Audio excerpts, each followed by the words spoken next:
Eh bien bonjour à toutes et à tous, Atomic et je suis très heureux de vous retrouver aujourd'hui pour une nouvelle vidéo sur Hearthstone.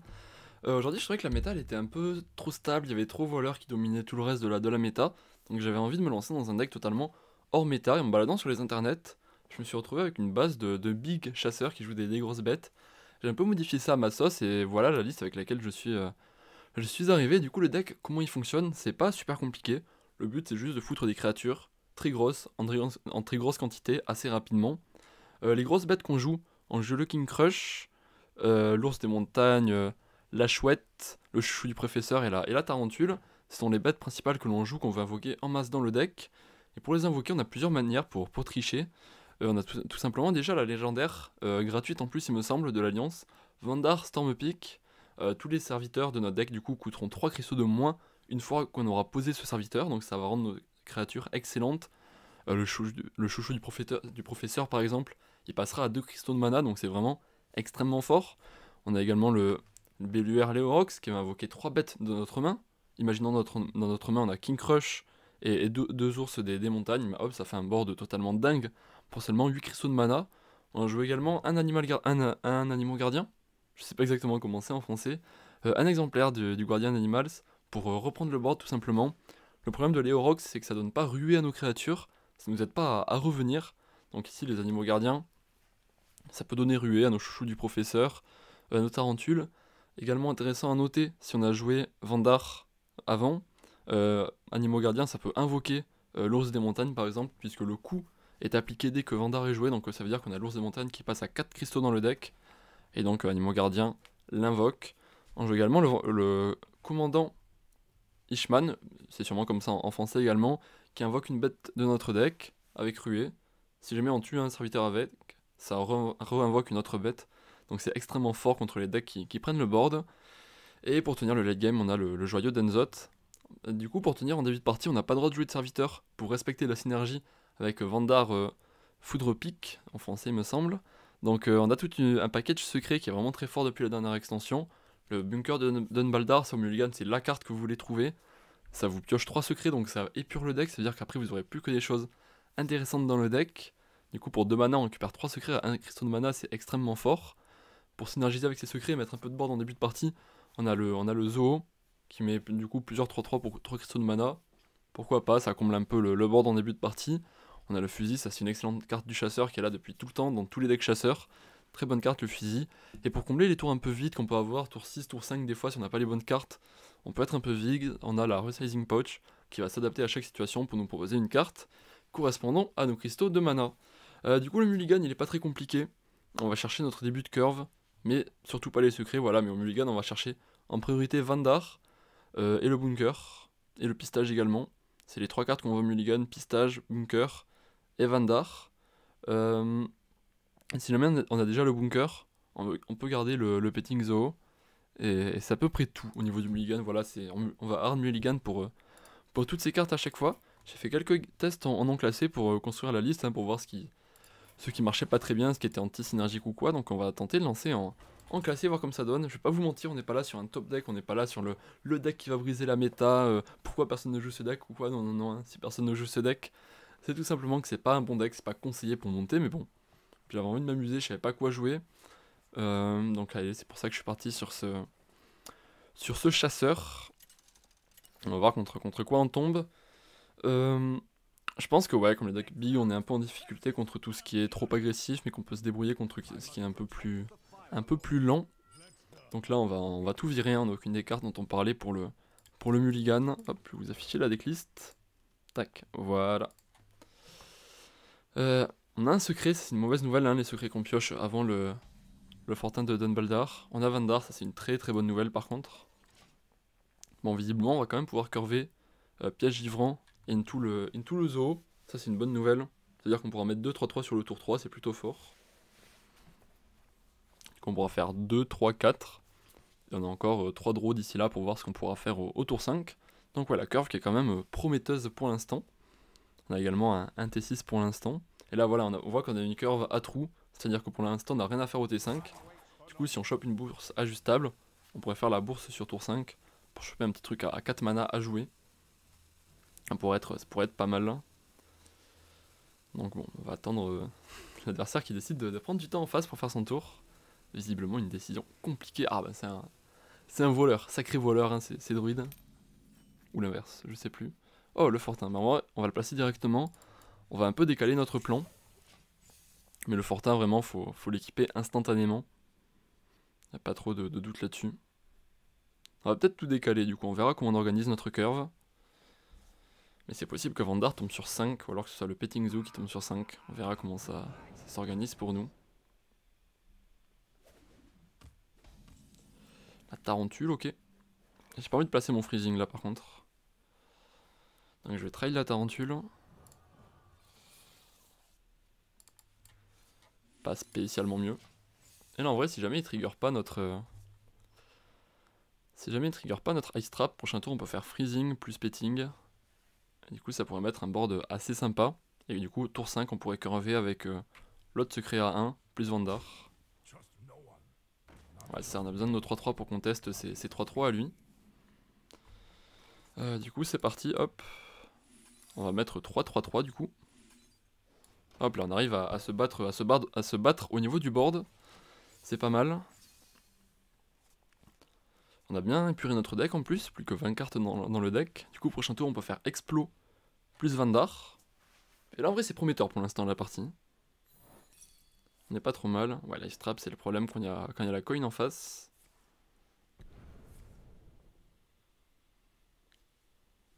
On va voir attention le rôle d'agonie, si c'est un Barov typiquement ça pourrait nous mettre assez au fond. Ok il va devoir prendre les trades. C'est la 3-3 qui va se faire freezer, ça va invoquer une autre 3-3. Son board qui se développe bien. Elle va juste coûter un peu plus cher du coup la 3-3. Ok, c'est à nous de jouer maintenant. Ok, pas de souci avec ça. C'est à nous de jouer, on va poser notre Vandar sans plus attendre. Dommage hein, le timing avec la tarentule, on aurait pu l'avoir pour 2 cristaux de moins. Bon, au prochain tour on va sûrement faire Tavish. Avec lequel on va prendre l'explosif et le freezing je pense. Parce qu'on est là pour se battre sur le board. Et en vrai je pense pas qu'on soit mal parce que là on a réussi à contenir le début de partie du voleur. Donc en fin de partie on pourra mettre des provocations pour se prémunir d'un Edwin plus Mr. Smite. Le seul truc qui me fait un peu peur c'est son Scabs, qui pourrait son Chak pardon, qui pourrait nous rect à lui tout seul. Parce que ouais, faudrait choper un Leorox pour pouvoir répondre à un Chak. Je sais pas si j'ai envie de faire Tavish face à ce board. Ouais bon là on va pouvoir placer l'explo qui va essayer de ralentir. Leorox c'est excellent. C'est-à-dire qu'après un Chak on pourrait juste Leorox pour se remettre bien. Pour invoquer toute notre main. Toc toc toc. Je vais prendre ça, c'est le moins pire sur Chak. Là il faut l'explo par contre, très bien. J'aurais préféré le truc qui invoque une copie 3-3 comme secret à mettre au niveau du board. Mais bon. Ah mais je suis con, on avait déjà un piège explo donc... C'était assez débile ce que j'ai fait. C'était assez débile. C'était pas incroyable du tout mais bon. Au moins on a le nouveau pour héroïque maintenant. On va pouvoir mettre des 4-4 provocations en boucle pour contrer les agressions de notre adversaire. Je sais pas si le deuxième explo se déclenche, je pense pas du coup non. C'est ça, ok. Bon bah c'est pas mal, hein, ça nous met notre explo en backup. Ah merde, il se déclenche aussi. Ok. L'interaction n'est pas comme avec le freezing. Assez particulier comme interaction. On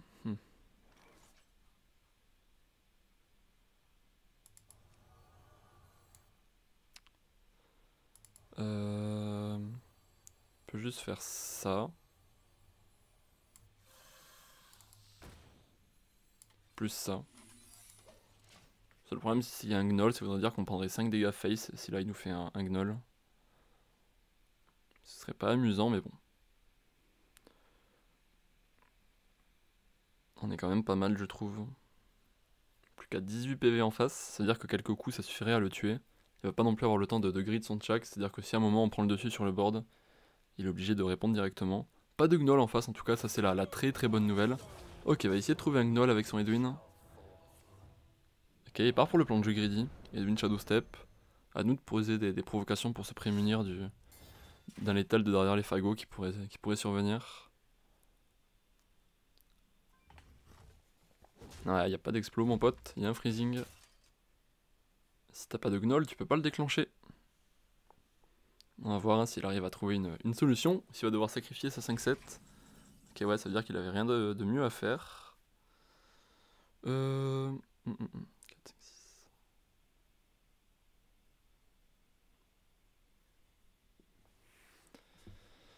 Ah bah en vrai je vais pas faire le play de l'année là, je vais juste tuer son truc. Ouais, comme je le dis, c'est loin d'être le play de l'année, mais bon. Ça bagarre pour le board, c'est pas mal. Place une provocation, on setup des dégâts. Mais là c'est le plan 1, si jamais il fait tchak, on répond instantanément avec les Orox. Je pense que ouais, contre voleur, les Orox, faut obligatoirement le garder en main jusqu'à notre tour. Non, en vrai, on va peut-être battre le meilleur deck du jeu avec un deck qui n'existe pas tout simplement. Hein. Ce serait assez incroyable. Mais bon, on va pas s'emballer trop vite. Mais bon, là on est en vrai, on est très haut en PV. On a placé du provocation. On a des secrets également. Je vois pas trop ce qui pourrait nous arriver là, honnêtement.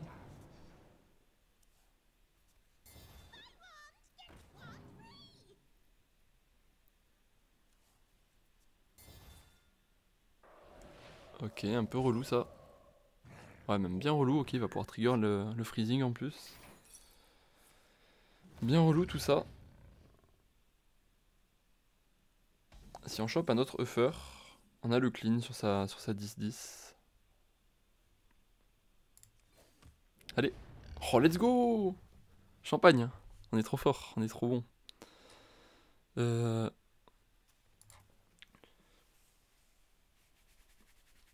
Du coup, la question c'est ici, est-ce qu'on va poser le hibou? Ouais, en vrai, de toute façon, on va faire les Orox après, donc je suis bouillant pour poser le hibou. On va mettre le plus de pression possible, hein, si jamais il a pas de chak, on veut...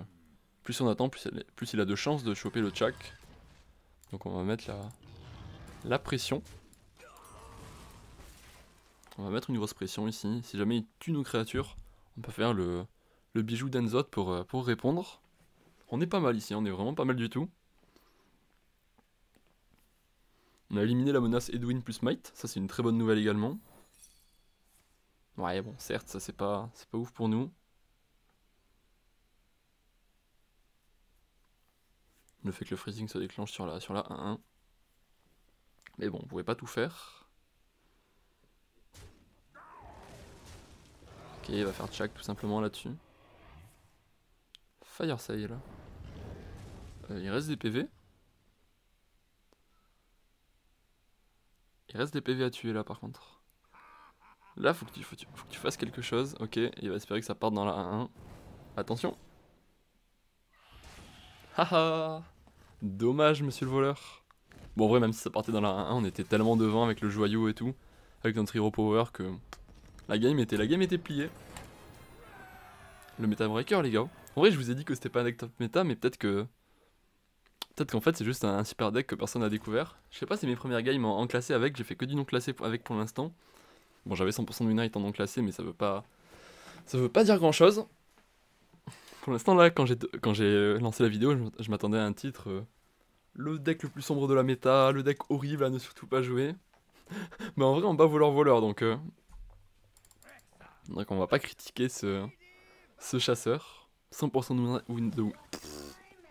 de win rate contre voleur tout simplement, donc ça régale. Toc. On va tout virer. On va juste garder Vandar. Et on a le Fortin encore une fois. Oh là là, les sorties qui sont incroyables. Le jeu qui récompense le beau jeu tout simplement. Tout à l'heure, j'entendais quelqu'un me dire ouais, je joue voleur arme, mais je touche jamais les armes, c'est pas marrant, le jeu est scripté, tout, patati patata. Bah en même temps, tu joues voleur arme, évidemment que le jeu il va pas te récompenser. Tandis que là, regardez ça. Regardez la récompense que nous donne le jeu pour jouer ce bijou qui est chasseur, big chasseur. Ça oui, là, faut dire les termes, hein, c'est une merveille ce deck. Bon allez, on est peut-être un peu trop enthousiaste pour des victoires non classées et une seule victoire en ladder. Allez, c'est parti, le fortin. Directement développé. Ensuite, pièce Vandar, into le fusil. Into, on pourra jouer nos secrets. Donc ouais, on est bien, je suis confiant. Novice Zapper, très bien. Allez, c'est parti, pièce. Vandar Stormpick. Vandar Foudrepick pour les Français d'entre nous. Enfin, les francophones plutôt. Bon, on va pouvoir fusil Drilling, mais ouais, les tours 5-6 là vont être un peu compliqués à meubler. On va devoir serrer les dents là dans le mid-game. Le late-game il est là, hein. On a déjà une main très lourde. On n'a pas en vrai nos cartes powerful encore. On n'a pas Ishman, on n'a pas Belluaire Léorox, on n'a pas Nimo Gardien, on n'a pas Tavish. C'est ces cartes là qu'il nous faudrait pour un peu plier le late-game. Là on a juste des pièces individuelles, on a des bêtes en main. Mais là ouais, si on chope Léorox avec cette main, ça peut tout simplement terminer la partie instantanément. Chouchou, ça va nous donner un T5 ça. Ah, c'est vrai qu'il coûte que 2. En vrai, je suis chaud de poser du board là. Je suis chaud d'essayer de me battre avec lui. On va se battre comme on peut là pour le board, pour pas prendre trop de dégâts. Parce que ouais, notre deck il possède aucune source de heal. Shaman Quête ça peut taper fort. Ça peut trouver des dégâts, donc on va se battre pour le board comme on peut ici.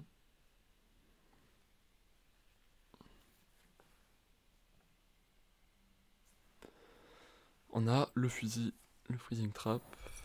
Ok. Ça c'est pas mal, ça va le gêner dans son agression. Ça va freezer aussi. Les secrets du fortin qui font le taf ici. On devrait pouvoir développer le fusil sans trop de pression dès le prochain tour. Si tu pas la 4-5 c'est excellent parce qu'on pourrait choper le secret qui invoque une copie 3-3 d'un serviteur. Et du coup évidemment une copie 3-3 d'un chouchou du professeur, c'est extrêmement impactant. Donc c'est ce qu'on va viser ici. C'est ça qu'on va croire. Waouh, c'est très faible ça. Pour notre adversaire. C'est très faible hein, comme tour. Ok, le tour qui va être...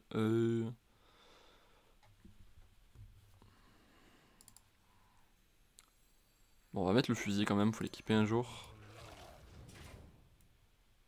On va lui enlever toute source de spell power, ça peut compter. Ah, on n'a pas le secret que je visais. Je vais prendre ça, ça a des chances de s'activer.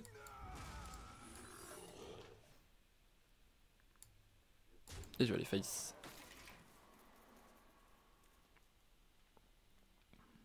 Et là, faut trouver Animo Gardien, faut trouver Léorox, faut trouver Tavish. Ouais, pour ça que j'ai tué le spell power pour pas qu'il puisse one shot notre 4-5 sur la flamme perpétuelle. Là déjà il a eu de la réussite de choper la 4-4 avant de choper la 4-5. C'est assez décevant pour nous ça. Bon, de manière il en avait une seconde, ça revient au même du coup. Des coins hein, pourquoi pas, je vais pas me plaindre.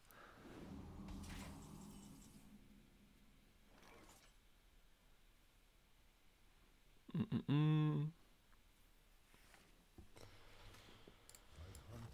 vais commencer par taper là-dedans, on veut un truc qui contre des spells, qui invoque une 3-3, ben on va prendre ça, c'est le mieux. Les deux autres sont vraiment inutiles. Donc là comme tour je propose ça. La tarentule. Pièce le fortin. Ça nous fait un tour sympa encore une fois. Il nous reste 3 secrets dans le deck pour 3 draws avec le fortin. Donc ça devrait bien nous épurer le deck. Le temps de trouver nos joyaux, parce que là même les joyaux deviennent très forts. Vu le nombre de serviteurs avec Ral d'agonie que l'on joue. Donc c'est pas mal du tout, ce qui se passe pour nous.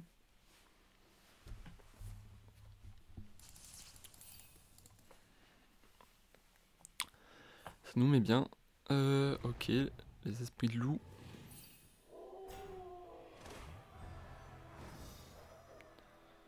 Il avance dans sa quête lui par contre, ça c'est un peu inquiétant. Faudrait pas qu'il chope de devolving ou quoi. On a Open the Cage, ouais, du coup ça va s'activer, c'est pas mal pour nous ça. Ok, je sais pas exactement, il fait ça pour remplir son mana, très bien. Ok. Petit Uffer. Et un chouchou également, on va pas le poser maintenant parce qu'on n'a rien à curver avec 2 mana. Donc on va juste poser l'ours des montagnes et prendre les trades comme on peut.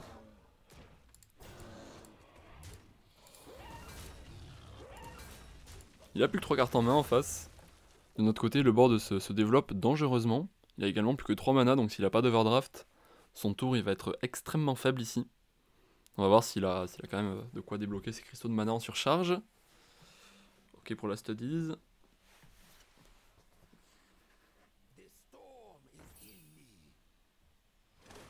Et là si on se prend Brukan, par contre ça va être compliqué si on se prend Overdraft et Brukan. Non, pas de déblocage des cristaux de mana en surcharge, très très bonne nouvelle pour nous ça. Oh c'est pas mal du tout ça va être très fort. Malheureusement on n'a plus beaucoup de bêtes dans le deck mais ça devrait quand même être pas mal.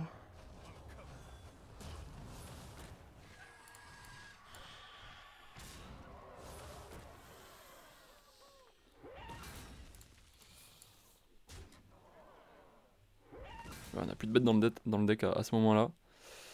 Hop.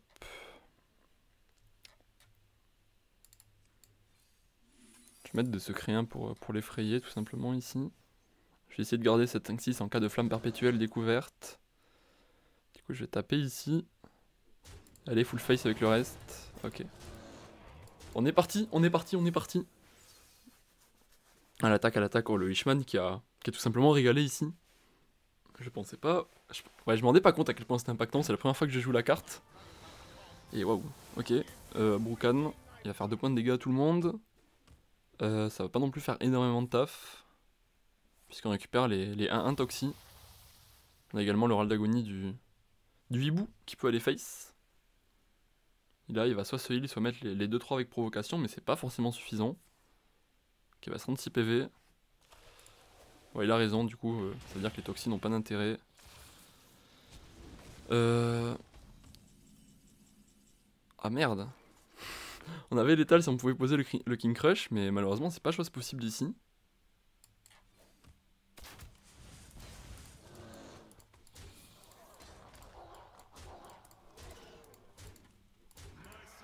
Là on a déjà l'étal sur King Crush, donc on va envoyer ça là-dedans. Et là on va voir ce qui peut se passer, il peut faire de la magie là, il peut faire Brukan et plein de choses après, donc je vais pas m'avancer en disant que la game elle est gagnée. Il y a Flamecœur aussi qui peut faire de la magie, qui peut faire beaucoup de magie. Mais bon, notre board est quand même extrêmement développé. Je suis quand même confiant. Ice Trap qui va calmer sa Storm ici. Ah, ça devrait passer ici, j'ai l'impression. Et ça va bien passer, on dirait. Faut qu'il clean le board, faut qu'il se soigne pour pas qu'on le tue avec Crush, et c'est gagné. Victoire en plus qui m'a encore semblé large, j'ai l'impression. Donc on va continuer à enchaîner les games tout simplement. C'est très prometteur, c'est très prometteur. On va lancer une petite troisième et en vrai je vous ferai une update si je continue à gagner avec le deck. Peut-être pas en vidéo d'ailleurs, je vais peut-être la faire soit sur Twitter, il passe au-dessus de ma tête, soit sur mon petit Discord qui est dans la description. Donc ouais, n'hésitez pas à me retrouver là-dessus d'ailleurs. Ben, j'en profiter pour vous raconter que je vais reprendre les streams en soirée. Genre les horaires typiques ça va être vers 21 h. Donc n'hésitez pas à me follow soit sur Twitter, soit sur Twitch, soit sur Discord. Parce que ben pour pas manquer mes streams, quand je les annonce c'est Twitter et Discord à chaque fois, j'annonce que je pars en stream dessus. Donc n'hésitez pas à me follow là-dessus. Hein. Enfin me follow sur Discord, non, à rejoindre mon groupe Discord. En plus si vous voulez échanger avec moi ou quoi. Je suis très actif sur le Discord si vous avez des questions. Ouais, je joue ce deck, tu me conseilles quoi, le mulligan avec ça, ou y a quoi comme deck pour battre ça ou quoi, ou même pour parler de votre vie ou quoi. Je suis toujours assez actif sur le Discord, donc n'hésitez pas à rejoindre les liens en description tout simplement. C'est pas incroyable ce qu'on a comme découverte ici, pas de Fortin, pas de Vandar, donc on va prendre le Freezing Trap pour curver avec le Zoo. C'est la meilleure option j'ai l'impression tout de même. Ok, on va voir ce que peut donner le deck avec une sortie un peu moins bien peut-être. Ok, en face en plus c'est pas un match-up trop facile j'ai l'impression.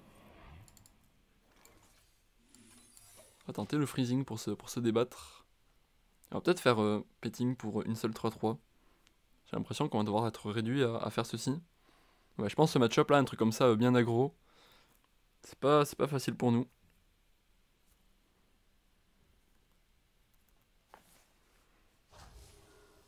Aïe aïe aïe. Ah ouais, on se prend une vraie saucée ici.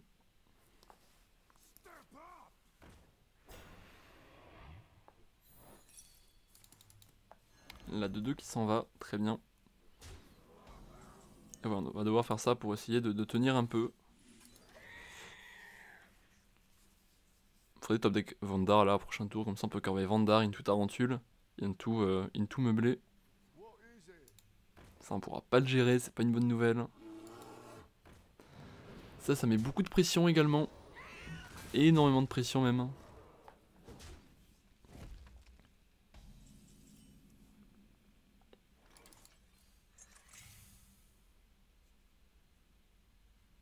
Je pense pas qu'on gagne en posant ça en tempo au prochain tour.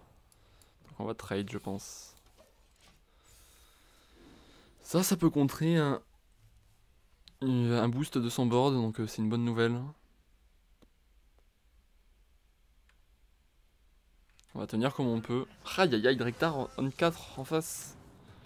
Je pense que déjà que le match-up est pas bon, là en plus on se prend une sortie assez Gucci en face. Donc ça régale pas du tout là. Je pense qu'on va se diriger vers une défaite là. Ouais, on est juste mathématiquement mort là face à son board.